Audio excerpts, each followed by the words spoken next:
records are falling in the driest of summers after the wettest of winters. And farming is on its knees.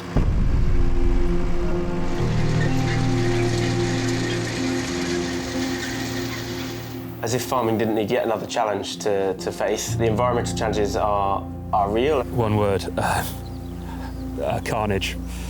Very stressful. And so, I think it's mission critical for farms. It's starting to crack apart, and some of these cracks are, they're big enough to get your foot in. The ground's so hard it won't suck up the water, so it'll take a bit of time for this to recover once the rain starts to come again. That's why the National Mapping Service, Ordnance Survey, and the government's farming experts at Defra are joining forces to support new people with new ideas to create new businesses. And the OS's Geovation Hub, the perfect launchpad.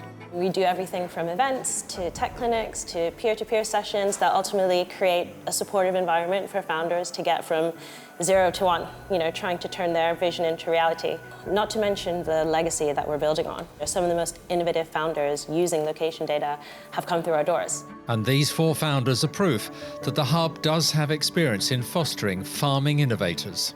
The Land app started 10 years ago, with Tim arriving on the Geovation Hub's very first day in existence. It was just a really cool moment to find a body that was excited about the innovation and understood it and could see the value of it. Now his app is becoming a national farming essential, even seen on Clarkson's farm. Meanwhile, others at Geovation are real starters in comparison. Geovation is much more than the grant funding that comes. It's got this fantastic network of people. It has a physical space where you can show up. Many reasons have set them on their journey. Most have family ties. And in James's case, it's now 6 generations farming the same land. And perhaps a 7th ready and waiting. My background, my career is in technology. So despite coming from a farming family, I was no good at it. No good at farming at all.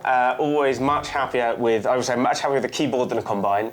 James has identified how tough the form filling can be for farmers. As you can see, there's a lot of text here. In Just Farm, farmers can pull up a map of their farm, click on a field, and see exactly which actions hidden in these documents they're eligible to apply for. Another company is also tapping into the conundrum of paperwork. So I wanted to understand what were the barriers to accessing funding, and that's kind of where I landed with OCO. Then there's the practical ways to make laptop solutions a reality on the ground. So this is literally talking now to the OS and getting their data, just making a plan for spreading some chicken litter like we've been doing today here. One of the key jobs that we will be helping with at the moment is helping them work out basically their fertiliser plans. And so, when they were spreading yesterday, that would have been informed by the maps that the Soil Benchmark generates with OS data, and now they're cultivating this in today. But who's next? Who wants to make a difference now? Farmers are going to have to do a lot more. They're going to have to change their practices a lot more to cope with this new reality. Because what nation doesn't want to reduce their exposure to climate events? We have disruptors who are trying to change centuries-old industries. It's really hard, so we just want to make it as easy as possible.